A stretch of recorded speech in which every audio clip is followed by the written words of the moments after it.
नमस्कार, अग्निपथ देख रहे हैं आप और अग्निपथ में आज हम बात करेंगे वादों पर वाद विवाद। छत्तीसगढ़ विधानसभा में तीसरे दिन भी विपक्ष ने जमकर हंगामा किया। भाजपा विधायकों ने आंगनबाड़ी सहित कर्मचारियों के आंदोलन को लेकर सरकार को घेरा। भाजपा ने सदन में इस काम रोको प्रस्ताव को लेकर चर्चा कराने की मांग की। पूर्व सीएम रमन सिंह ने कहा कि कांग्रेस ने जन घोषणा पत्र में बड़े बड़े वादे किए थे, लेकिन आज 4.5 सालों बाद भी वादे अधूरे हैं। 5 लाख से ज्यादा कर्मचारी आंदोलनरत हैं।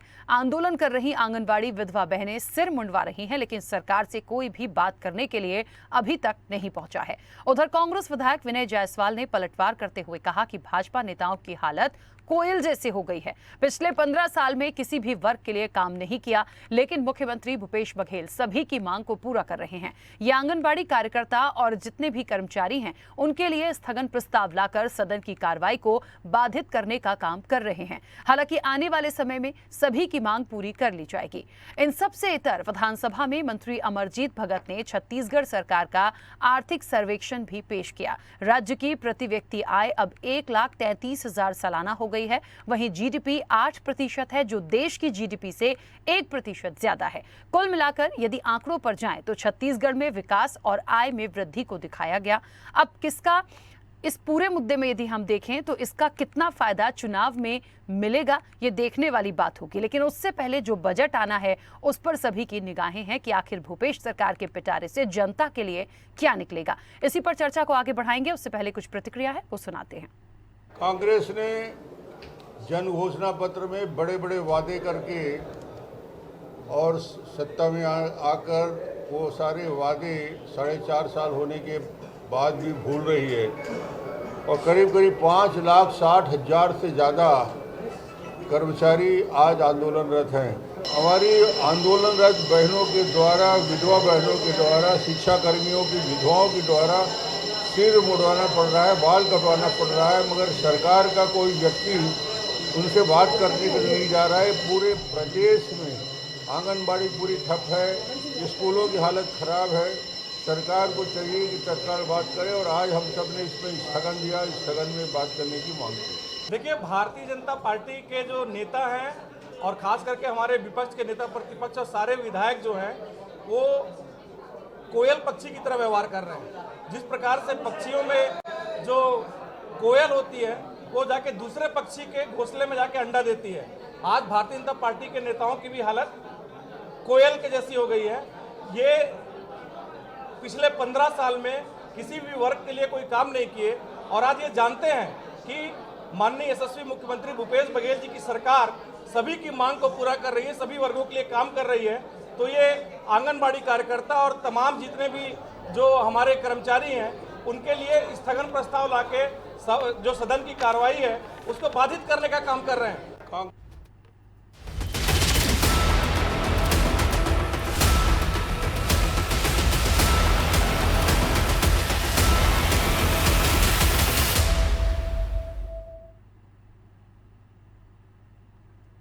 तो वादों पर वाद विवाद है और कर्मचारियों के हितों पर पक्ष विपक्ष में आर पार भी देखने को मिला। कुल मिलाकर छत्तीसगढ़ विधानसभा में जो वादे हैं, जो दावे हैं, उन पर आज बहस हुई है जमकर। ठीक है, अच्छी बात है, कर्मचारियों की बात कर रहे थे, ये बात बिल्कुल ठीक है, लेकिन उनको क्या मिल जाएगा? क्योंकि कांग्रेस ने ये साफ किया है सदन के अंदर कि उनकी जो भी मांगे अभी बची हैं वो हम पूरी कर देंगे। भूपेश सरकार लगातार काम कर रही है। 15 साल को उठाकर देख लीजिए, बीजेपी ने कुछ किया तो नहीं, लेकिन अब एक मुद्दा मिल गया है तो उसी को लेकर बैठे हैं। इन सब के साथ जिस तरीके से एक आज आर्थिक सर्वेक्षण भी पेश किया गया तो उसमें यह दिखाया गया कि कहीं ना कहीं एक ग्रोथ हुई है छत्तीसगढ़ स्टेट की। यदि हम एक स्टेट ग्रोथ को दिखाया गया है तो क्या माना जाए कि इसका फायदा कांग्रेस को मिलेगा आने वाले इलेक्शन में? और इसके साथ ही बजट भी आना है, तो बहुत सारी चीजें हैं जिसको लेकर मुझे लगता है इस चर्चा को हम आज आगे बढ़ाएंगे। हमारे साथ मेहमान जुड़े हुए हैं, सबसे पहले आपका परिचय करा दें। कांग्रेस का पक्ष रखने के लिए वंदना सिंह राजपूत हमारे साथ जुड़ी हैं। वंदना जी, बहुत स्वागत चर्चा में जुड़ने के लिए। बीजेपी का पक्ष रखने के लिए रविंद्र सिंह हमारे साथ जुड़े हैं। रविंद्र जी, आपका भी बहुत स्वागत है। वरिष्ठ पत्रकार मनीष वोरा हमारे साथ जुड़े हैं। मनीष जी, आपका भी बहुत स्वागत है। और स्वदेश न्यूज की एसोसिएट एडिटर मुक्ता पाठक हमारे साथ जुड़ी हैं। मुक्ता जी, आपका भी बहुत स्वागत है। चर्चा की शुरुआत में सबसे पहले वंदना जी, आपसे ही करना चाहूंगी। जिस तरीके से आज जो कुछ भी हुआ, बहुत सारी बातें निकली हैं। कांग्रेस ने यह स्पष्ट किया है कि हम कर्मचारियों के हित के लिए जो भी रह गए हैं, जो भी अभी बचे हैं, हम उन पर काम करेंगे। लेकिन एक महत्वपूर्ण बात यह भी आई, एक जो आंकड़ों को दिखाया गया, जो ये दिखाया गया कि कहीं ना कहीं ग्रोथ हुई है, देश की जो जीडीपी है उससे 1% हम आगे हैं, आय में वृद्धि हुई, प्रति व्यक्ति आय बढ़ी है। ये तमाम चीजें जो हैं, क्या वाकई में इसका फायदा आने वाले इलेक्शन में कांग्रेस को मिलेगा? क्या इस पर विश्वास किया जाए या इसे भी आंकड़ों की बाजीगिरी समझा जाए? मैं ये सवाल इसलिए ले रही हूं क्योंकि विपक्ष की तरफ से ये चीजें आ सकती हैं, तो मुझे लगता है आप उसको स्पष्ट बेहतर कर पाएंगे। आने वाले समय में इलेक्शन का हो न हो, छत्तीसगढ़ की जनता की ताकत होगा कि जरूर होगा।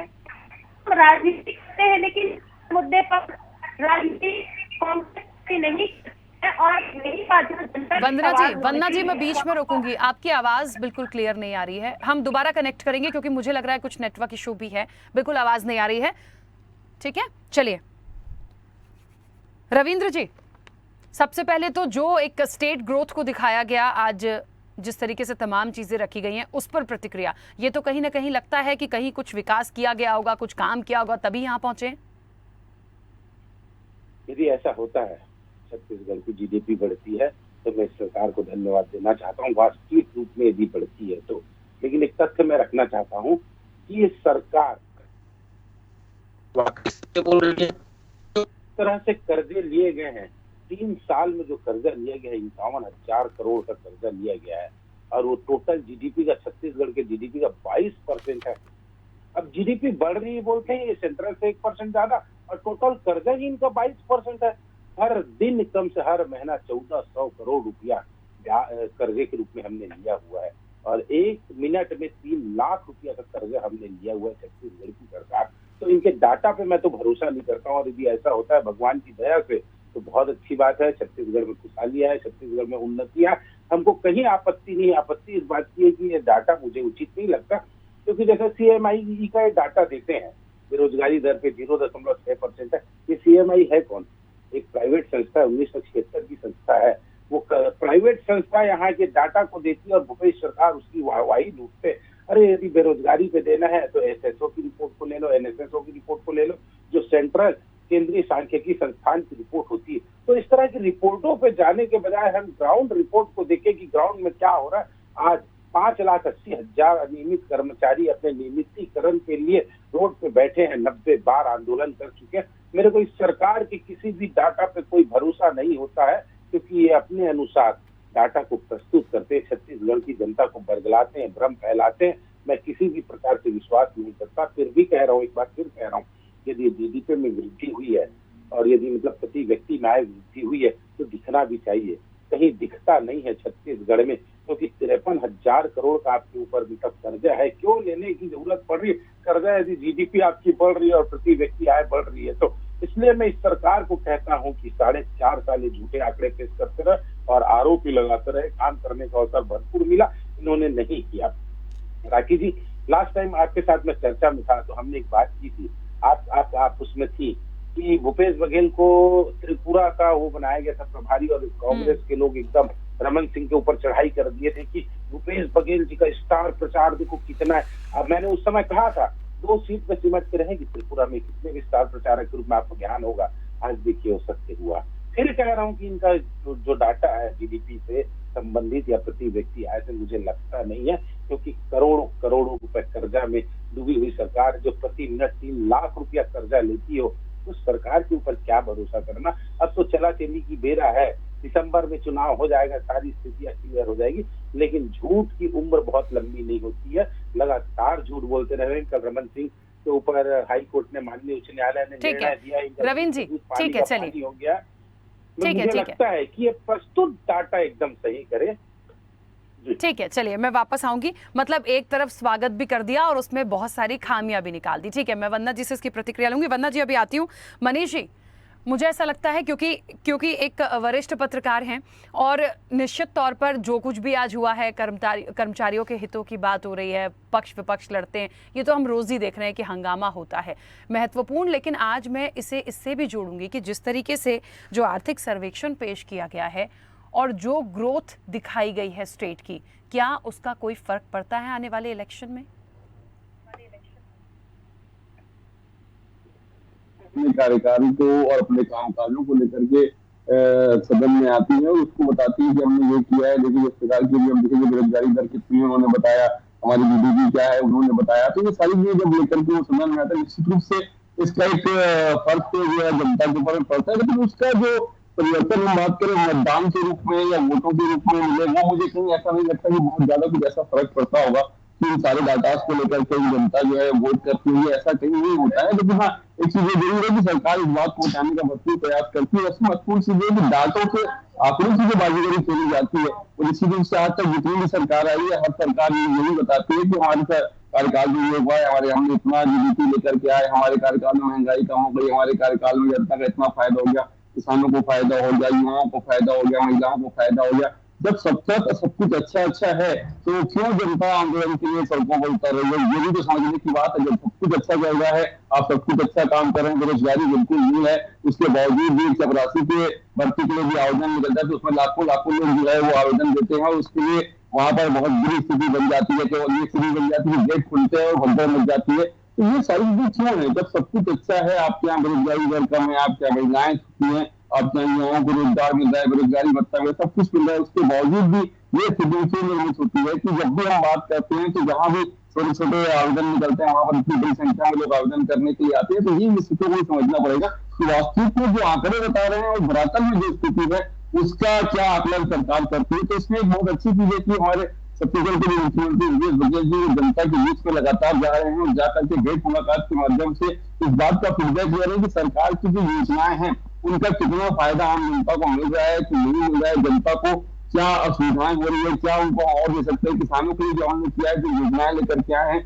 उन योजनाओं का फायदा कितना किसानों को मिला। तो ये सारी चीजों को लेकर के वो जनता के बीच में गए। इसके बाद एक चीज और ये भूपेश बघेल नहीं है, इसके पूरी जो मुख्यमंत्री थे छत्तीसगढ़ के डॉक्टर रमन सिंह जी, वो भी जनता के बीच लगातार जाते थे और इस पर ये सारे फीडबैक देते थे। लेकिन उसके बावजूद भी जब जनता अपना मतदान देने के लिए आती है तो उस समय रिजल्ट कुछ और देखने को मिलता है।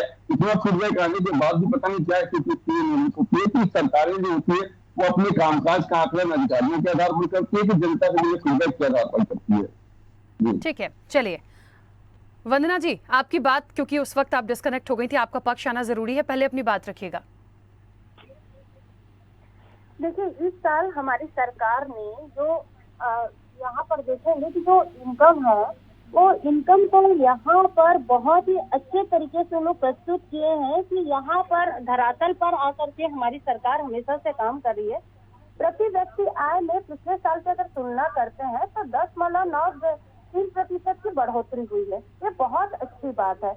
आपने जैसे राखी जी प्रश्न पूछा था कि इतने सारे काम का आने वाले समय में इलेक्शन में फायदा मिलेगा क्या कांग्रेस को, तो मैं आपके माध्यम से बोलना चाहती हूँ कि आने वाले साल में इलेक्शन में फायदा मिलेगा या ना मिले, लेकिन ये जनता के भलाई के लिए हमारी सरकार लगातार काम कर रही है और हमेशा करती रहेगी।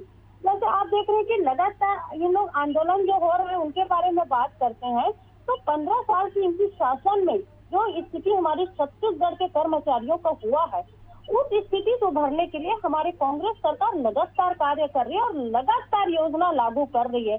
चाहे हम बेरोजगारी भत्ता की बात करें, चाहे हम किसानों की बात करें, चाहे हम आदिवासियों की बात करें, चाहे महिलाओं की बात करें, हर वर्ग के लिए काम कर रही है। और हमारी जो कांग्रेस सरकार की सिर्फ एक ही मानसिकता है राखी जी कि हर, चाहे वो महिला हो, किसान हो, बुजुर्ग हो, चाहे बच्चे हो, हर के चेहरे पर मुस्कुराहट हो। और जब मुस्कुराहट कब होती है, जब ऑल इज वेल, सब कुछ अच्छा होता है, तब लोगों की वंदना जी, ऑल इज वेल तो तब अच्छा लगेगा जब वंदना जी 5 लाख से ज्यादा कर्मचारी यदि आंदोलन पे हैं, जो आंगनवाड़ी की विधवाएं हैं वो कहीं ना कहीं सिर मुंडवा रही हैं, ये विपक्ष कह रहा है, उनको पूछने, उनसे बात करने नहीं जा रहे हैं, नहीं समय है, मिल नहीं पा रहे, कोई और परेशानी है, स्पष्ट करना जरूरी है। मैं मानती हूं कि स्टेट ग्रोथ में आप आए हैं, आगे आए हैं, बहुत अच्छी बात है, विकास होता है, अच्छी बात है, लेकिन इन लोगों का भी तो ध्यान रखना होगा, और नहीं रख पा रहे हैं किसी कारणवश तो वो आपको क्लियर करना होगा। बिल्कुल राखी जी, हमको सबका ध्यान रखना होगा। और रही बात विपक्ष का, प्रश्न पूछने का पूरा अधिकार है और ये लोकतांत्रिक देश है, लेकिन आप देखेंगे कि 15 साल इन्होंने कर्मचारियों का जो हाल देखा है उसी का नतीजा भी भुगत रहे हैं। आप देखेंगे कि जो अगर महिला जो अभी मुंडन की बात कर रहे थे, तो उनके जो नियम है उसके नियम को वहां पर इन लोग कौन से नियम से भर्ती किए थे? पहले इन लोग पंचायत कर्मी थे, पंचायत कर्मी को इन लोग उससे संविलियन कर दिए। इस नियम को इन लोग बहुत मतलब गलत नीति के साथ इन लोग आगे लाए हैं, इस कारण इसको संविलियन करने में बहुत ज्यादा परेशानी आ रही है। लेकिन कांग्रेस की सरकार है, हर परेशानी का हल निकालना हमारा काम है, हम इस परेशानी का भी जवाब निकाल रहे हैं, इस परेशानी का भी हल निकाल रहे हैं। और रही विपक्ष की बात, तो केंद्र सरकार की बात करते हैं। केंद्र सरकार भी हमेशा छत्तीसगढ़ के साथ सौतेला व्यवहार किया है। हमारे करोड़ों की जो जीएसटी है उस पैसा को भी रोक रखा है। वो नहीं चाहते कि छत्तीसगढ़ जो है गढ़बो नव छत्तीसगढ़ की ओर आगे बढ़े, इसीलिए हर क्षेत्र में वो रुकावट बनने का ठीक है। मुझे तो एक बात समझ में नहीं आती कि कोई भी सरकार आती है तो जो भी भर्तियां हुई हैं या जो भी सरकार आती है वो हित करने की बात तो करती है, उसके बाद दूसरी सरकार आती है वो नियम ही बदल देती है। जब नियम बदल जाता है आखिर पिस कौन रहा है? वो कर्मचारी, वो जनता, वो लोग। तो मुझे लगता है ये बदलाव करने की जरूरत क्यों पड़ जाती है? कहीं ना कहीं क्या सिर्फ अपना फायदा देखा जाता है? ये सिर्फ आपके लिए नहीं बनना जी, या कांग्रेस के लिए नहीं, ये बीजेपी के लिए भी है। 15 साल कुछ और था, फिर कांग्रेस आ गई, कुछ और हो गया, आखिर अभी कौन पिस रहा है? तो इतने बदलाव करते क्यों हैं? जो एक नियम आ गया कि इस नियम के थ्रू होना है तो उस नियम के थ्रू ही हम काम करें। ये वाकई इस पे एक विचार करने की जरूरत है। खैर, वापस आऊंगे आप सभी के पास। रविंद्र जी कुछ कह रहे थे, अभी आती हूँ, एक सेकंड। मुक्ता जी, मुझे लगता है कर्मचारियों के हितों की बात हो रही है, छत्तीसगढ़ की जनता के हितों की बात हो रही है, हंगामा रोज होता है। आज जो स्टेट ग्रोथ देखने को मिली, जो आंकड़े सामने आए हैं, उस पर विपक्ष तो सवाल उठा रहा है, उनका अधिकार है, लेकिन कहीं ना कहीं एक बहुत सारी चीजें हैं जो अभी बजट तक आते आते हमें देखने सुनने को मिलेंगी, और वाकई में मुख्य रूप से बजट होगा क्योंकि उसके बाद इलेक्शंस हैं। इसका पूरा कितना प्रभाव पड़ता है? क्या वाकई में ये पक्ष विपक्ष के बीच में जनता पिस रही है, सिर्फ अपने अपने हिसाब से काम करते हैं? बिल्कुल सही कहा आपने। देखिए, आप ही ने जो कहा है वही आंसर है। जो जनता है, जनता के जो मुद्दे हैं वो उठ नहीं पाते हैं इन हंगामों के बीच। हम लगातार देख रहे हैं, कुछ राज्यपाल का अभिभाषण था, लगातार मुद्दे उठा रही है बीजेपी की सरकार, उठा रही है सरकार के खिलाफ, और लगातार जो है जो सदन है उसकी कार्रवाई सुचारू रूप से नहीं हो पा रही है। तो ये बजट सत्र है, आखिरी सत्र है, विधानसभा चुनाव हो जाएंगे ईयर एंड तक, उससे पहले कितने सारे मुद्दे उठने हैं, कितने सारे प्रश्नों के जवाब आने हैं, कितने सारे विधेयक आने हैं, कितनी सारी बातें होनी है, और जनता इसको बहुत आस से देखती है। बहुत सारे प्रश्न लगते हैं, बहुत सारे प्रश्न पूछे जाते हैं प्रश्नकाल में, और कईयों के जवाब दिए जाते हैं रिटर्न। तो बहुत सारी बातें होती हैं, और इससे जैसा कि हम देख रहे हैं लगातार जिस तरह से विवाद हो रहा है, उससे नुकसान जनता का होता है, क्योंकि उसको जो जवाब की उम्मीद होती है वो नहीं मिल पाती। और जैसा आपने कहा कि जैसा जो विपक्ष का जो है वो काम है, उसको सवाल उठाने हैं, लेकिन सवाल उठाने का भी एक तरीका है। एक आपके पास प्रश्न काल है, आपके पास ध्यान आकर्षण है, आपके पास शून्य काल है, बहुत सारी चीज़ें सदन में आप बहुत सारे सवाल जवाब कर सकते हैं, लेकिन जो काम है उसको भी सुचारू रूप से चलने देना चाहिए। और जिस तरह से जो आज जो रिपोर्ट आई है, जिस तरह से पर कैपिटा इनकम इंक्रीज की बात है, ये तो बहुत सुखद समाचार है, ये छत्तीसगढ़ के लिए, स्टेट के लिए, जनता के लिए, और दोनों ही पार्टी, चाहे वो कांग्रेस हो या बीजेपी, सबके लिए एक सुखद समाचार। बिल्कुल ठीक बात है। रविंद्र जी, आप अपनी बात रखिएगा, लेकिन मुझे एक बात यहाँ पर और लगती है कि यदि हमारी जीडीपी बढ़ी या छत्तीसगढ़ का थोड़ा सा भी विकास हुआ, 1% ही सही सर, हम पूरे देश से कंपेयर करें 1% ही सही, लेकिन ओवरऑल देखें तो कुछ हुआ, आपने उसका वेलकम किया। लेकिन जो खामियां निकाली, जो आपने कर्ज की बात निकाली कि करोड़ों का कर्ज है, सरकार कैसे करेगी, ये चिंता आप कर सकते हैं। लेकिन फिलहाल यदि कर्ज भी लिया है, कर्ज है भी और बहुत सारा भी है, लेकिन कहीं ना कहीं इन 4 से 5 सालों का हम आकलन देखें तो ग्रोथ तो हुई है। यदि सब कुछ माइनस होता तो हम सोचते कि शायद सरकार ने काम नहीं किया। जी, सबसे बड़ी बात यह है, मैं फिर एक बार कह रहा हूँ कि यदि अच्छा है तो अच्छा है, लेकिन इन डाटा के अलावा फिर क्यों आज मतलब 5,80,000 कर्मचारी जो अनियमित है वो रोड पे बैठे हुए हैं? उसके जिम्मेदार और- आप हैं, ऐसा वंदना जी ने कहा। आपके समय से सब गड़बड़ी हुई, आप लोगों ने प्रक्रिया बिल्कुल, गलत बिल्कुल। अपनाई। अब हाँ। मैं इसका जवाब देता हूँ। देखिए, राज्य बना 2000 में, पीएससी का गठन हुआ 2003 में, 2000 से 2003 के बीच किसकी सरकार थी? कांग्रेस की सरकार थी। यदि ये बेरोजगारों की इतनी चिंता करती तो 3 साल ये पीएससी के गठन नहीं रोके होते। 3 पीढ़ियां बर्बाद हो गई छत्तीसगढ़ में। 2003 में पीएससी का गठन हुआ, व्यापम से कांग्रेस ने एक भी परीक्षा का आयोजन नहीं किया। रही बात, भारतीय जनता पार्टी की सरकार ने लगातार विज्ञापनों में वृद्धि की, लगातार बेरोजगारों को नौकरी दी, जाते जाते भी कम से कम 800 पदों पे सब इंस्पेक्टर पे भारतीय जनता पार्टी की सरकार ने डॉक्टर रमन सिंह के नेतृत्व में विज्ञापन निकाले थे। अभी मुश्किल से 5 साल बाद ये भर सके। पुलिस की भर्ती तो हालत खराब हो गई, इनकी 3-3 बार इन्होंने परिवर्तन किया। बेरोजगारों के लिए ये बोलते हैं नियम के लिए, मैं एक उदाहरण दे रहा हूँ। अभी रोड पे बैठे हैं विद्या वितान के लोग, ये बोलते थे आउटसोर्सिंग बंद करेंगे। पूरे छत्तीसगढ़ में चिक चिक के कांग्रेस कहती थी आउटसोर्सिंग बंद करो, आउटसोर्सिंग बंद करो। आपने क्यों चालू किया उस आउटसोर्सिंग को? हम गलत थे तो आपने बंद क्यों नहीं किया उसको? अभी बता रहा हूँ, जो इन्होंने अनियमित कर्मचारी को नियमित करने के लिए 2022 में जो जेईडी से ज्ञापन पत्र जारी किया है, उसमें क्या कहा है, क्या पूछा है?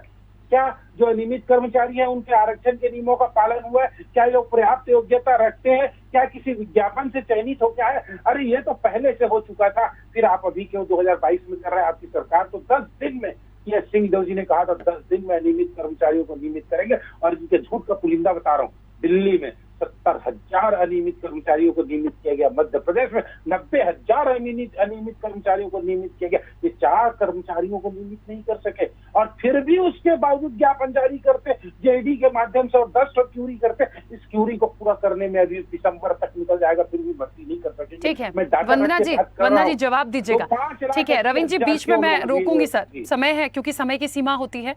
वंदना जी, एक बार मैं एक्चुअली में उनकी आवाज साफ नहीं आ रही थी, रविंद्र जी की आवाज कट रहा था। तो ठीक है, लेकिन ओवरऑल कर्मचारियों की बात हो रही है, नियमितीकरण की बात हो रही है, संविदा कर्मचारियों की, स्वास्थ्य कर्मचारियों की बात हो रही है। टीएस सिंहदेव ने प्रॉमिस किया था कि हम कर देंगे, उन्होंने एग्जाम्पल एमपी का भी दिया है, वहां पे तमाम चीजें कर दी गई, दूसरे स्टेट तरफ चले गए, लेकिन एक कंपेयर किया उन्होंने सब जगह से। तो छत्तीसगढ़ में क्यों नहीं कर पाए? क्यों इतने हालात बद से बदतर हुए? देखिए, छत्तीसगढ़ में हम वादा किया है, उस वादा को हम निभाएंगे। कांग्रेस की सरकार है, जैसे कि आप देखते हैं, कांग्रेस की सरकार ही हम किस्तों का बिजली भी किए, लघु वनों की खरीदी की है, अभी गरीब भत्ता देना, भत्ते के ऐलान किए हैं, जो पुरानी पेंशन योजना है उस पर काम कर रहे हैं। तो अधिकतर जो है उस पर हम काम कर रहे हैं। और रही बात, आप देखेंगे कि अगर कांग्रेस सरकार की बात करते हैं तो कांग्रेस सरकार लगातार कर्मचारियों की हितों के लिए हमेशा से ऐतिहासिक निर्णय लिया है। चाहे वो पुराना पेंशन योजना की बात करें, चाहे कर्मचारियों की जो कार्य की दिन की बात करें। आपको एक बात बताना चाहूंगी, जैसे रविंद्र जी एक आउटसोर्सिंग की बात कर रहे थे, तो आप देख रहे थे कि पूर्वती रमन सिंह सरकार के समय आउटसोर्सिंग का प्रयोग किया जा रहा था। तो मतलब आउटसोर्सिंग के माध्यम से मतलब ये लोग ये बताना चाह रहे थे। ठीक है, चलिए वंदना जी मुझे बीच में रोकना पड़ेगा। अक्सर ये होता है, देखिए विषय बड़ा है लेकिन समय की सीमा मुझे बीच में रोकना पड़ेगा। बहुत कम ही हमारी चर्चा हुई। आप सभी का बहुत शुक्रिया इस चर्चा में जुड़ने के लिए। तो कहीं ना कहीं देखिए वादों पर वाद विवाद है, ये होता रहेगा। इंतजार है बजट के दिन का, बजट में क्या आता है, छत्तीसगढ़ की जनता को क्या मिलता है, और जो स्टेट ग्रोथ देखने को मिली है इसका क्या फायदा कांग्रेस को आने वाले इलेक्शन में मिलेगा, ये देखना दिलचस्प होगा। चर्चा में इतना ही, दीजिए इजाजत, नमस्कार।